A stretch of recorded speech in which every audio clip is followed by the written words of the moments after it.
If you're coming to us and you sort of like, we want the 15% improvement in conversion rate, then that's going to require some quite chunky discounts. You're not going to achieve it with just some simple calls to action, some messaging, but you can actually absolutely use a mixture. We've got discounts running, we've got promotions running, we've got standard kind of messaging reminding you of sort of payment options or returns policies or new products that have come out as well. So it's about finding what's the right combination to put in front of someone, again, to get them to buy or buy more, basically. It's the eCommerce Master Plan podcast, here to help you solve your marketing problems and grow your e-commerce business. Cutting through the hype to bring you inspiration and advice from the e-commerce sector and beyond. Here's your host, Chloe Thomas. Hello and welcome. It's great to have you here. Thank you so much for hitting play and choosing to listen to one of our inspiring guests. This is one of our masterclass episodes where rather than talking to a brand, we have an e-commerce expert joining us to share the key things you need to know in one key e-commerce subject. And in this episode, we are tackling one of my favorite e-commerce marketing topics, how to make your promotions and discounts and offers work for you. How you can increase AOV, how you can increase conversion rates, how you can do all of that while spending less margin on making it all happen. Our guest is all about helping your offers more intelligent to increase your profits. And who doesn't want a bit of that in 2025? Quite frankly, margin is everything. We're going to be going through the key ways in which you can make offers better. We'll be talking about the software platform he works for, which enables you to manage all of this very straightforwardly. We will also be talking about the best things to test, the best things to optimize. We'll be talking about the importance of not giving people discounts and offers. And we will be talking about some key areas that you should really be testing for where you're offering people discounts and promotions. There's a lot in this one. You're going to get a lot out of it, I know. And please make sure you listen to the end so you don't miss out on my guest's top tips, which includes some very clever ways of using Claude rather than ChatGPT to improve your marketing. And you'll also get my own take at the end as well. We all know promotions work, but they damage brands and margins. RevLifter's intelligent offers drive results by using behavioural signals to target the right customers at the right time. When Radley London partnered with RevLifter, they saw 15% more conversions, 20% higher AOV, and an 8% saving on promotional costs. Wow! Stop wasting discounts on people who would buy anyway. You can try RevLifter free for 90 days. Visit ecmp.info/RevLifter to learn more and let RevLifter handle the heavy lifting. That's ecmp.info/RevLifter. ecmp.info/RevLifter. And now to introduce our special guest. Dan Bond is the VP of Marketing at RevLifter, software that drives intelligent offers to boost your bottom line. Hello, Dan. Hello, Chloe.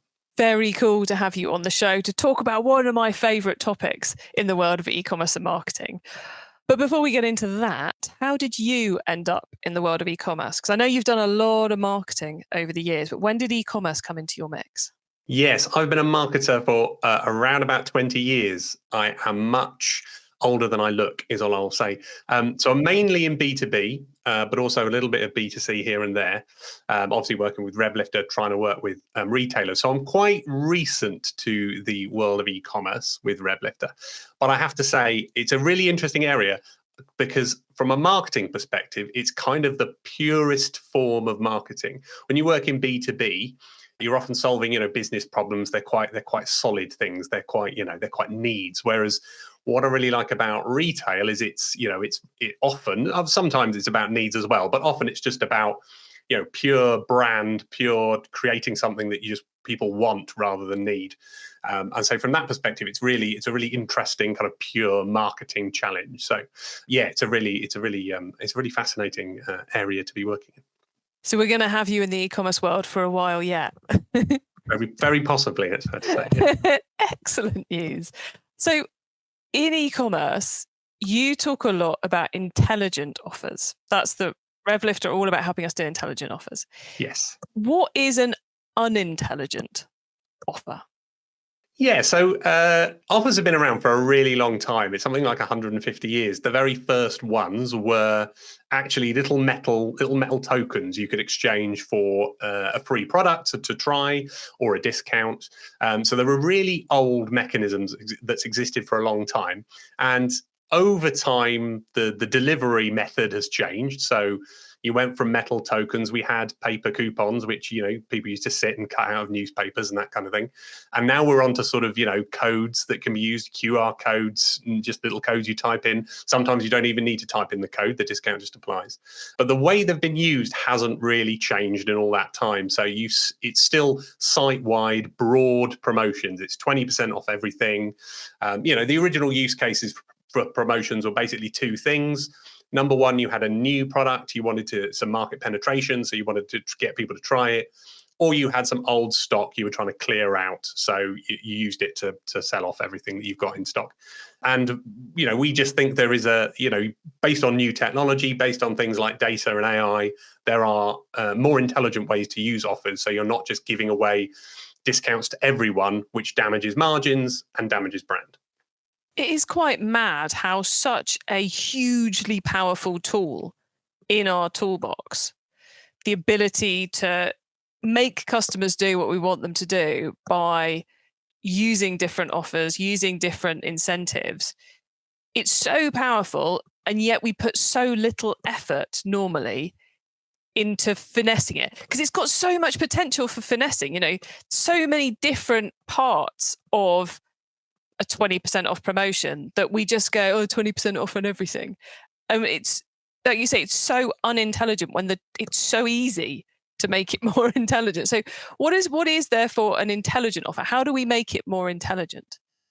Yeah, so there's two places where that intelligence comes in. So both at the beginning and basically at the end. So at the beginning, it's all about the targeting. So as marketers, we talk about targeting being one of the key pillars. It's all about who gets an offer, who gets shown an offer, and also most importantly, a lot of the time, who doesn't get shown an offer, or in what context they don't get shown an offer. And so deciding, if you're going to, at the end of the day, you could say, we're going to run an offer, but half of people are going to see it and half of people aren't. And then that will probably lead to an increase in some conversions and you'll save some money. But the question is, could you put some intelligence into who sees the offer and who doesn't? So you could use something like we do, which is to try and data to understand the intent of people who've come to your site. Are they likely to buy or are they not? And then use that as a way to target those offers to show them to people who aren't going to buy or who are getting quite close to buying but aren't going to buy, and use that as a way to get them over the line or to get them to spend more. And then the other end of the intelligence is at the other end of it. So once you're running your offers, testing and optimizing them, which is kind of, as you're saying, it's crazy that we set these offers up and then just leave them, test and optimize them continuously to try and make sure they work as effectively and as efficiently as possible, basically. Yeah, and that's the two elements of intelligent offers. See, that makes it seem so simple and straightforward, but yet still so many brands, even big brands, aren't doing it in any way, shape or form. Why do you think brands don't take these steps? I think there's a couple of reasons that come up a lot when we speak to brands who we work with. So number one is it's just habit. It's just something that brands have got used to. As we say, it's been 150 years. There's just these classic use cases people associate with promotions, which are, we want to clear things out. We've got a seasonal sale coming up. This is our chance to discount things, to get rid of things. They get used all the time when someone's heading towards the end of a reporting period and they're not going to hit their target. That's when you get an offer out. So that's definitely one part of it. The other part is just not having the time. There is a perception most companies have, which is, you don't need as many people to run e-commerce as you do physical stores. And as a result, I think sometimes, and that is largely true, but as a result, sometimes you get very under-resourced e-commerce teams who have a lot of different things to optimize. They've got to optimize their website, they've got to optimize their email marketing, and they've got to optimize their ads, they've got to optimize their social. Everything's going to be optimized. And another thing to optimize, to say, here's another thing, which is your promotions. You can also work on these, focus on these and optimize these. It's just another thing for them to do. So that they just need help in order to do that and help understanding how they can do it. And, if that help can be provided, then yeah, it's going to help them improve their performance. So that's the pain. What sort of results do we see? I guess what I really want to say is, of the people who come to you to make all of this actually work, rather than it being on a strategy but not actually happening, are they coming because they want to improve profits, because they want to improve volumes sold, because they want to improve customer retention? What's the big thing they're aiming for? And then follow-up question, Dan, just to give you this one in advance, is that what they actually achieve? You know, 'cause sometimes we find people are like, oh, what I want is improved customer retention, but what they realize what they really wanted was better profit. So double question for you. Yeah, no, it's fine. Yeah, I'll try and remember both parts. So the first part is, they come to us for a variety of reasons. It can just be as simple as, I'm looking for another way to improve my conversions or my AOV. You know, it's CRO at the end of the day. It will improve things, and it's like, yeah, we can absolutely do that. It can be sort of, we need help just managing our promotions and offers. That's a big old task. Can we help with that? Yes. They'd also might come because they want to optimize their promotions. They're using promotions at the moment, and they think they could be using them better. And the classic example, we've had customers, Radley London. We recently published a case study with Radley London, and what they came to us with was the specific request of, we are a premium brand, and we're using discounts too much. Can you help us reduce our reliance on those promotions and discounts? To which the answer is absolutely yes. That's absolutely what it can do. So yeah, it's a combination of the two things really. You've got to have the outcome, which is to improve conversion rates or increase AOV. That's what promotions do. That's what they're for. But then the other part to it is then also optimizing them and saving money and reducing the spend on promotions by not using them so much, and protecting the brand and the brand values by not being seen as an always-on discounter. In terms of the second part, which I did remember, in terms of what results do we see, we absolutely see those results, which has been really positive. So we're measuring things. We're obviously measuring the day-to-day performance of offers and promotions and seeing how those things are driving extra conversions, increasing AOV, and are being redeemed and are being used. But also then we're looking at redemption. We're looking at how much we're saving. So if we're showing the offer to certain people and not to others, what is the actual saving, the monetary saving from not showing that offer to others, if you saw the same increase in conversion? And so in the case of Radley London, for example, yes, we've improved their conversion rates by about 15%. We've improved AOV by about 20%, and we've reduced the cost by about 8%. So the incremental revenue we've driven, we saved about 8% of the cost of that by not showing promotions to everybody. And that's just the start of it. We aim to keep optimizing that even further. So yeah, there's lots of things it can do. It can also help you clear stock, by targeting promotions only on certain products. It can help you, optimize your sell-through rate on products. So there's lots of different things it can solve for you. We're really at the beginning of figuring out a lot of those benefits it can have.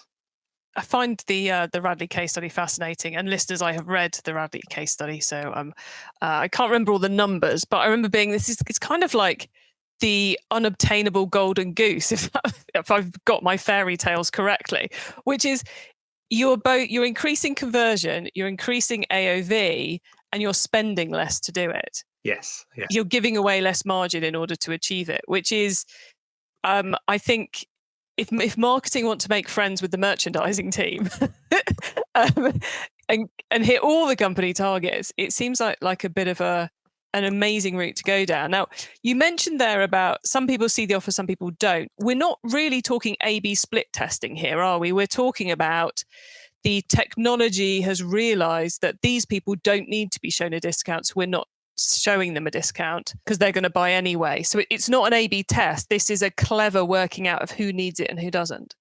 Yes, exactly. So it's all based around behavioral signals. So we tag a retailer's website, and then we analyze all the behavioral signals that are going on. Things like, where have people come from? What channel have they come from? What are they looking at? What pages are they looking at? What products are they browsed? What categories?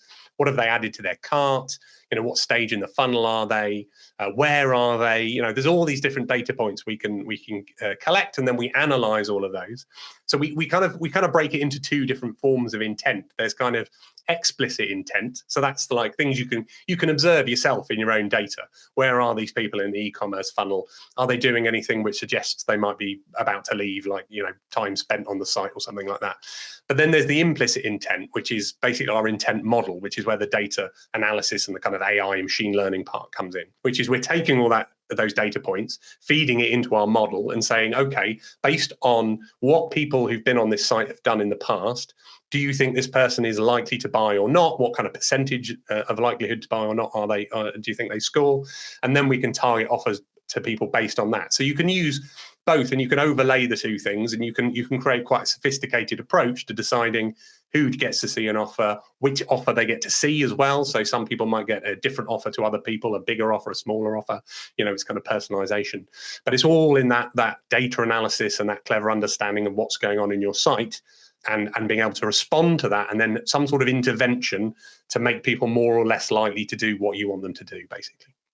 Got it. So there's huge potential of what we could do generally in promotions, and especially if we're using RevLifter to, make it a lot easier to manage and save us a huge amount of time.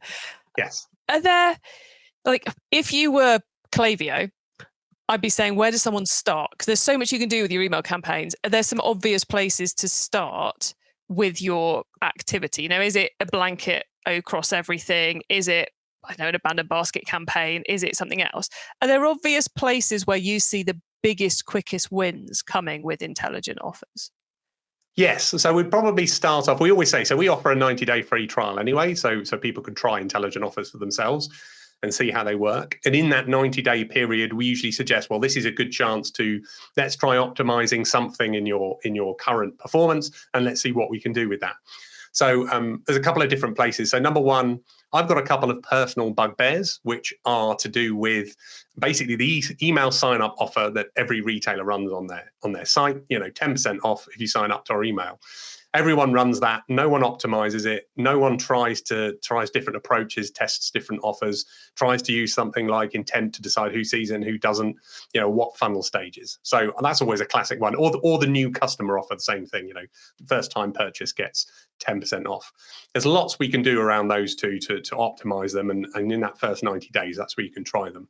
The other thing is, as you say, like cart abandonment, so exit campaigns, as we call them, when people are showing signals they're going to leave. They were always a great place to start. You can just start very quickly recovering some people who were going to leave, but by separating them out into the people who were reasonably likely to buy to very likely to buy, and you can start targeting offers at different groups, and you can very quickly drive some additional conversions. And we often find those things actually have an impact on improved AOV, because the people who are hesitating often are the people who are going to spend a bit more money. So if you can get more of those over the line, actually it can improve your AOV as well. Love it. A couple of really straightforward places. Well, she says really straightforward. We all know there's a lot that goes into it.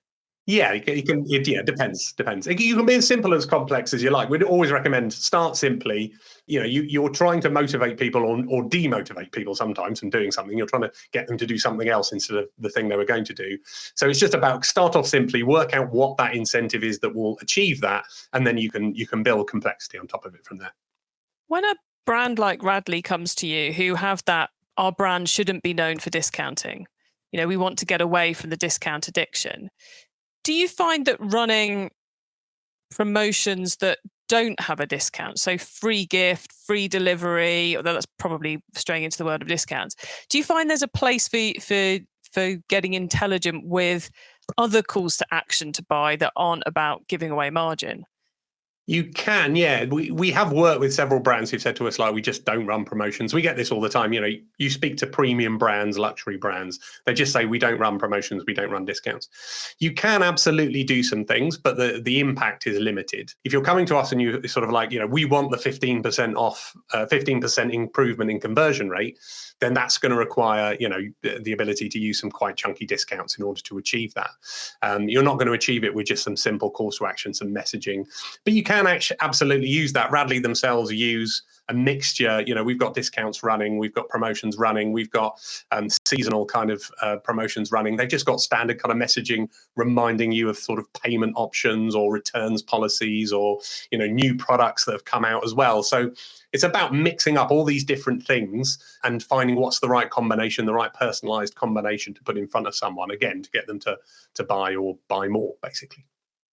I remember like 10 years ago going, yeah, we need to create customer journeys for everybody and we need to be able to map them out on the wall and trying to work out how they all go. And it's like, I think we've finally reached the point where we've stopped trying to do that.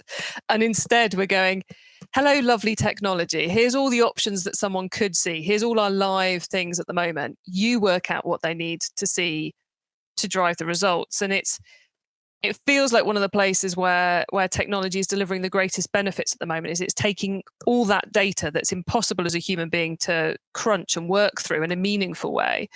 And then it's enabling us to get the right messages in front of the right people to then drive those results. Is that too highfalutin a way of explaining it? Or is that what you're seeing?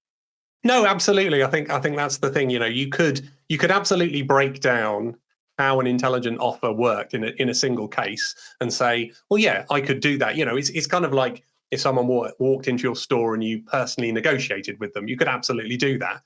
But you can't do that with 1,000 visitors to your website, every day. That's just not going to work. You need to be able to scale it, and you need it to be able to learn continuously as well, very quickly, and adapt to what's happening. And yeah, as you say, humans just aren't capable of that. So that's really what AI is good for. It's essentially a kind of sophisticated automation to make things that weren't possible by being able to do them quickly and at scale. And that's absolutely, what the idea of intelligent offers. We're doing it, thousands of times every week on someone's site or every day on someone's site.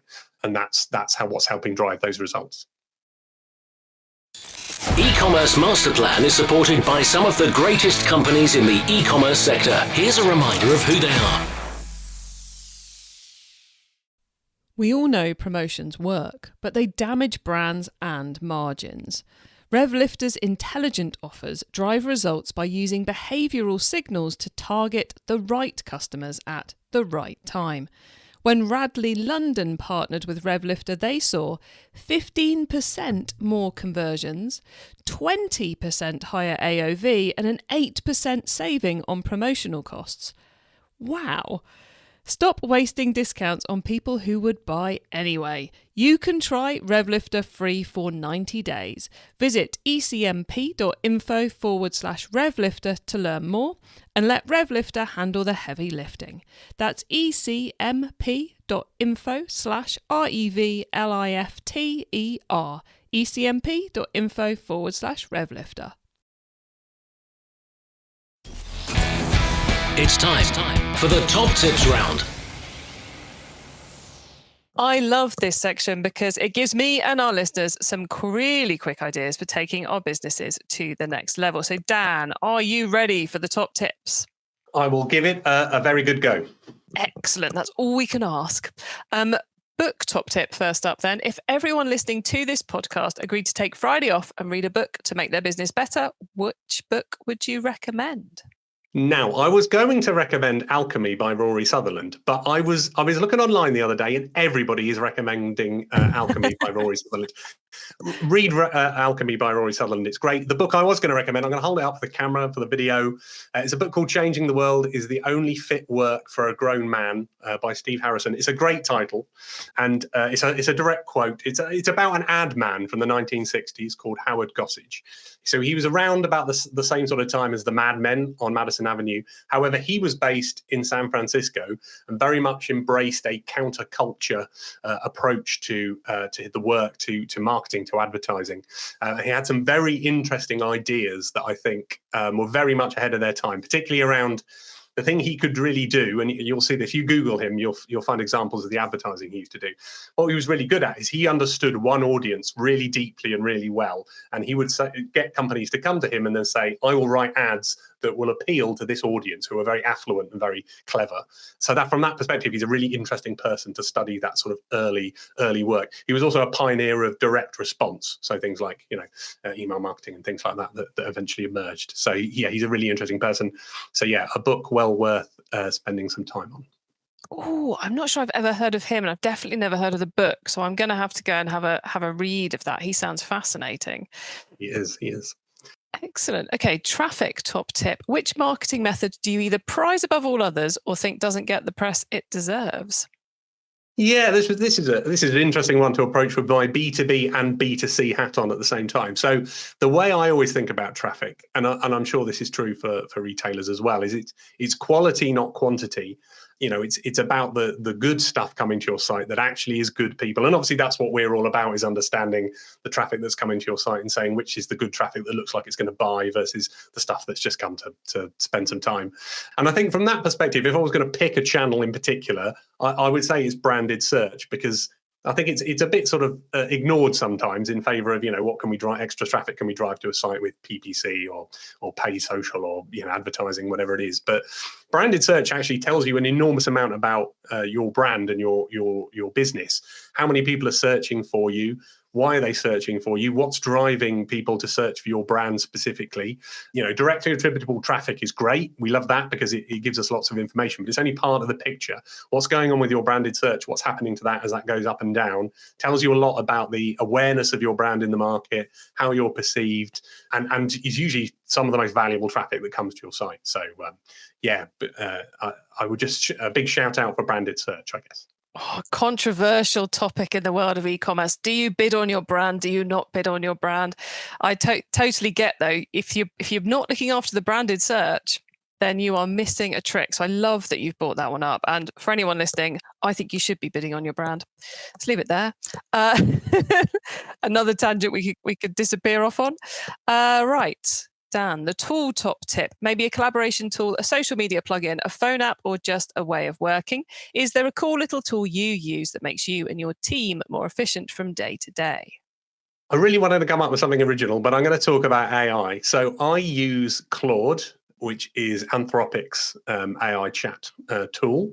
And I wanted to talk about it mainly to say, the AI tool, so it is equivalent of ChatGPT essentially, but I was recommended Claude as an alternative. So the advantage of Claude is it's much more isolated. So it doesn't, ChatGPT by default shares what you discuss with it into itself. So when other people inquire about it, it will use your data to train itself essentially. Whereas Claude keeps you isolated. So it's just in that one-to-one discussion. I believe in ChatGPT you can turn that off, but that's its default setting.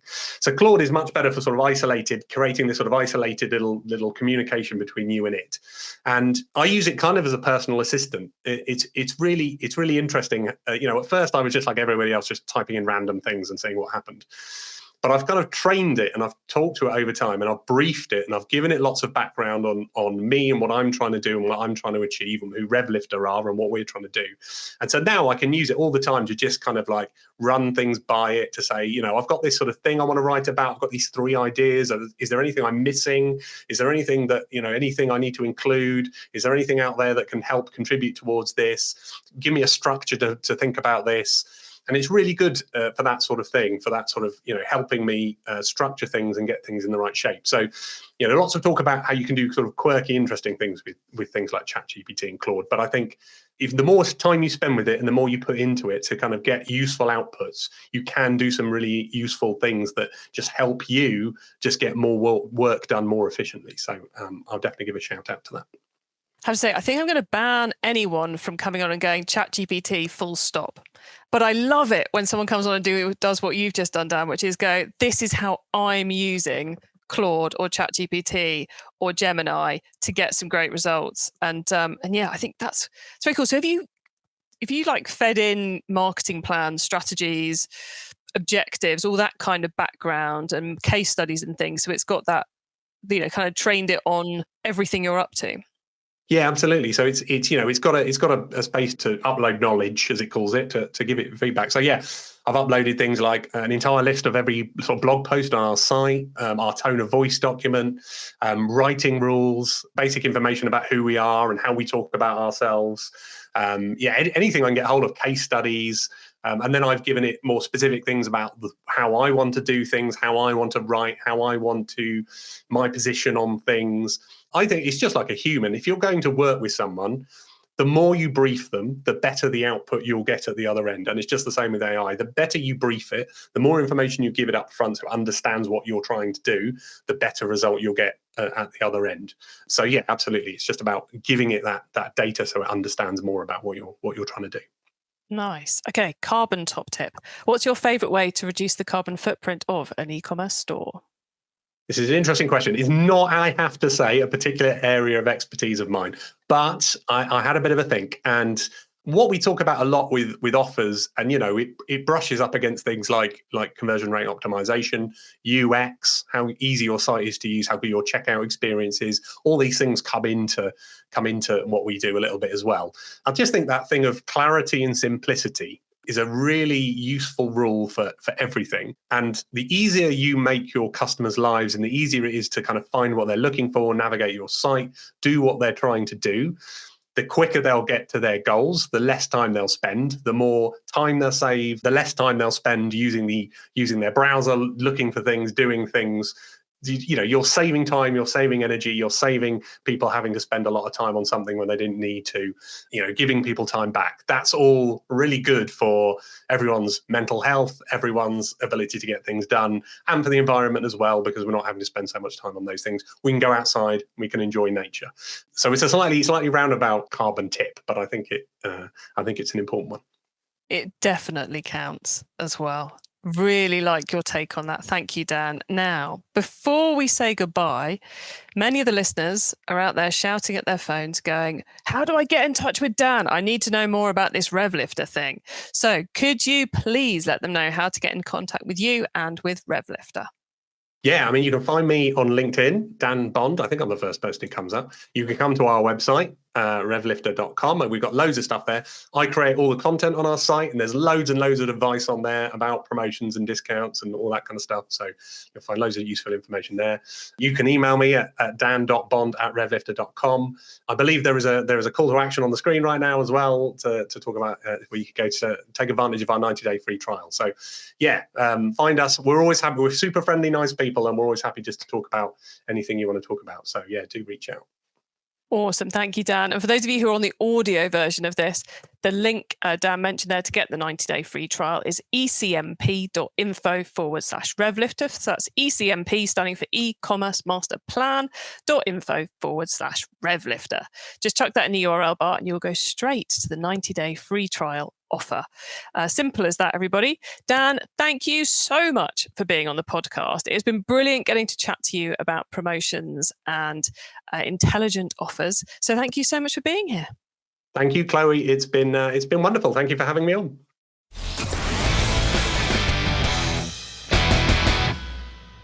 Well, it's always a treat to get to talk about, as we said at the beginning, one of those levers that we just do not pull hard enough in our businesses so much of the time, offers and promotions, how to do them intelligently, as Dan was taking us through, how you get the targeting right, who you work at, how not, or who even not to show an offer to, and then testing and optimizing it all to make it work ever better for you. There's some brilliant results available if you get this right. And if you want to find out how RevLifter can help you do just that, then it's ecmp.info/RevLifter.